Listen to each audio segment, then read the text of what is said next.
Hey everyone, it's Matt here, the TokuDragon, and today we are starting off with some pretty big news for our first video of 2023. So when it comes to Shin Ultraman, the movie that is actually currently in theaters right now as this video is coming out and being filmed, it has actually already been slated for US release on DVD and Blu-ray. However, interestingly enough, it's not by the company you'd think, or the other company you might think. Or the other company you might think. No. It's actually going to be released by Cleopatra Entertainment. And if you're sitting here thinking, what is Cleopatra Entertainment? Well, don't you worry, because a lot of people also thought the exact same thing. So we're going to talk about that right now. We're going to talk about some of the intricacies of licensing, both for not just DVD and Blu-ray, also for streaming, and also for movies and movie theaters, especially working with like the whole Fathom Events thing and whatnot. So let's actually get into all of that right now.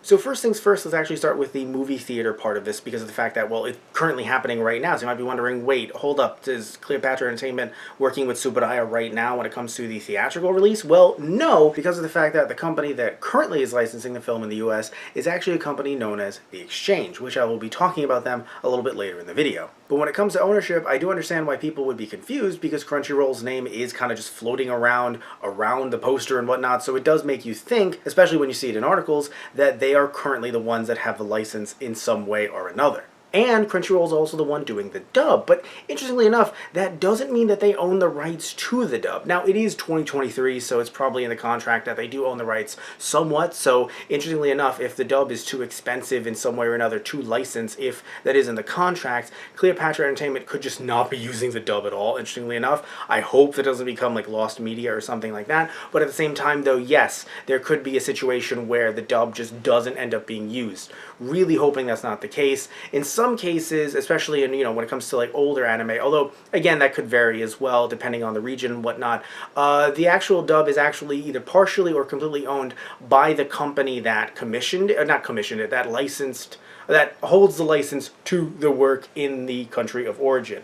In other words, in theory, Tsuburaya could have full control over this dub, but with Crunchyroll being the powerhouse that it is today, essentially swallowing up Funimation, I highly doubt that that's the case. So I'm hoping that the dub could be on Cleopatra's Entertainment DVD and Blu-ray, but we simply do not know as of this time. Don't press the panic button just yet. We just simply do not know. Also, by the way, as of this point, as I'm recording this video, I have not seen the dub yet. I have seen the subbed film, and I'm going to do a review of that later on this week, because oh boy, it is definitely a lot of fun, I'll say that much, and I would recommend buying it on DVD and Blu-ray when it is released. But the fact of the matter is that again, we don't know about the dub, and we don't know about some of the other aspects of this release outside of the fact that when it comes to the DVD and Blu-ray section with Cleopatra Entertainment, it is coming out quote-unquote in the spring. No official word yet, no official date on that yet. Now, you might be asking, why Cleopatra Entertainment? But again, before we get to that, I do want to mention streaming, because this is very important, because there were so many people online saying, wait,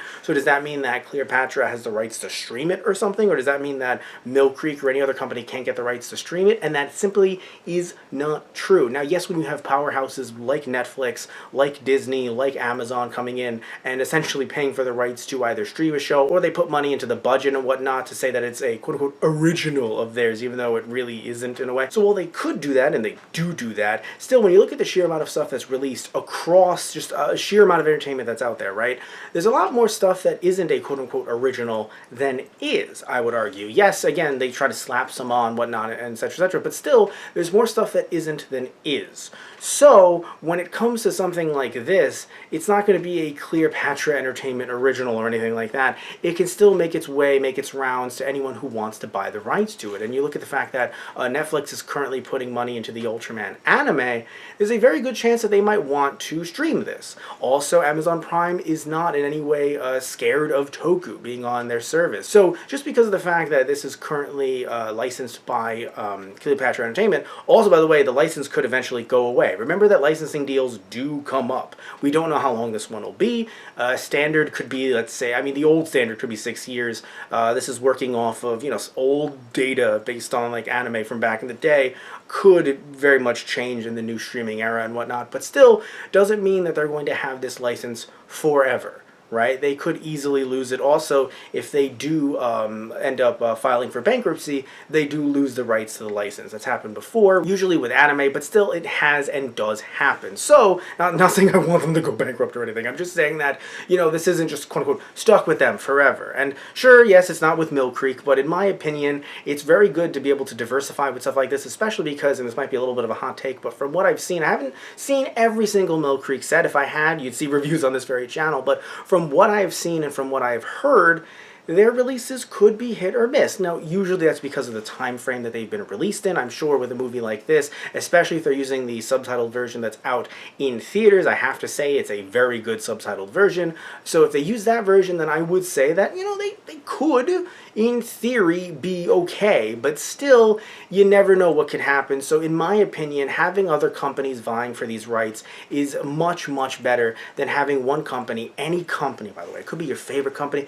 could be your most hated company, whatever the company is. In my opinion, it is much better to have multiple different companies coming at this, coming at different series in different shows in different series and franchises to actually diversify certain things. I understand that it could be a little weird when it comes to terminology, but again, Mill Creek has also been hit or miss on that as well, and even Shout Factory has with Super Sentai. So honestly, when it comes to things like that, especially by the way, looking at the fact that when it comes to this movie, it's standalone. Of course, it's doing an adaptation of the original series, but the original Ultraman series, but it still is pretty standalone in really every single way. You don't have to know the series to watch this movie. So honestly, when you look at all those facts, I think that it's actually perfect that some other company would actually have the rights to it. And when Mill Creek got the rights to just the series through Subaraya, they didn't have access to it forever. This isn't a Saban situation, or Saban, Disney, Saban, Hasbro situation. No, this is just licensing a certain section for a certain amount of time. And by the way, that license will one day go away as well, which is why you should definitely get those physical releases now if you're a fan of them. And if you're a fan of certain shows, just get those soon. I would highly suggest doing it. I don't know how long their license was up for, but I would definitely suggest doing that. But I have yet to answer the question. What in the hell is Cleopatra Entertainment? Well, looking at Cleopatra Entertainment, they release films. Movies, in fact, on disc. Also through streaming services like Tubi, funnily enough. And some of these movies are ones that I would look at and go, you know what? That gives off some low-budget toku vibes. And then other ones, maybe Gecko Kamen. But, look, they release films. Now, some people have said that, some of the transfers aren't as good for some of the films, but we have to think about the fact that, in this case, it depends on what Subaraya sends them. Yes, of course, depending on how they author the disc, I can use words. Depending on how they do that, of course, it could affect the release, yes. But at the same time, though, what really matters here is what is Subaraya going to give them? Are they going to give them the best quality possible? Are they going to try to stop some kind of reverse importing? I don't think that's the case. It doesn't seem like that's what they've been doing with Mill Creek, but you never know, right? That could be the case. But if that isn't the case, then they are going to release something at a higher quality than they usually release when you look at these different films. Just because they release films of this quality and some of them don't look as good on discs doesn't mean that their quality, or doesn't mean that their process is flawed. It could just be that these movies were very, very, very low budget. Now, strange, of course, that again, if they had licensed, let's say, one of the Ultraman TV shows, or really any tokusatsu TV show, I'd be like, okay, that would make sense. I can see why. But this kind of seems out of their price range, you would think, looking at some of these other ones. Well, there is some talk that the fact that there is a company that might actually be above them in the pecking order called, I want to make sure I get their name right. That isn't their name. Their name is The Exchange, and when you look at their website here, I'll abridge some of it here. Towards the end it says, The Exchange has acquired, financed, produced, and or sold over 200 films ranging in budgets from $5 million to $90 million, including studio films from Disney, Sony, Fox, and Universal. So I don't know if Cleopatra just gave a bunch of money to Subaraya, or, like I said before, there's someone higher in the pecking order in the company. This is like a lower end of a much larger corporation, being The Exchange, and they actually gave the money to license this to Subaraya, and that's why that would make a lot more sense than Cleopatra Entertainment, a company that none of us have ever heard of and have never really released anything like this before from the looks of it. Hey everybody, it's Matt from the editing room here, correcting himself from the future. And the reason why is because some new information dropped about this deal, and I want to give a shout out here to SoundOut12, Twitter user SoundOut12, and I will be linking his thread down in the description box down below so you can read more about this, but just giving some of the Cliff Notes version of it here, just to correct myself. I talked about the exchange before, and I was under the impression that they were actually higher up in the food chain, in the corporate food chain, when it came to Cleopatra Entertainment, but I was actually wrong. They've worked with Cleopatra Entertainment before, but both are completely separate entities. So it seems as if the exchange paid a lot of money, which is typical of licenses, paid a lot of money to Subudaya, the highest bidder. It doesn't have to always be a lot of money, but it has to be the highest bidder, and Subudaya gave them the rights to the film in the US. However, companies can use sub-licenses. This has happened before, it will continue to happen. The reason why that's allowed is because of the fact that when you look at, let's say, like Subudaya or really any company, they're not going to want to deal with every single individual streaming service, so what you can have happen is that they just say, hey, listen, we give you the right to sub-license, especially because you paid so much, and you can license to other companies, corporations, streaming services, whatever you want to do. However, of course, that money will still be going back to us anyway. It's not like, Subudaya is completely cut out of this deal whatsoever in terms of profit. So this actually used to happen in the before times, before streaming services, a lot more when it came to either movies or TV shows on TV. So when it came to anime on television, you would have a company talk to, let's say, Adult Swim, specifically Toonami, when you get a little bit farther than Adult Swim, also talk to Sci-Fi Channel and other networks to say, hey, listen, we want to make a return on our investment. They don't say that out loud, but they do, and so they then talk to said company and say, would you like to buy the TV rights from us for X amount of time. And then that's why certain anime would be aired on TV for X amount of time, and then you would never see them again. So in this case, it's a very similar situation.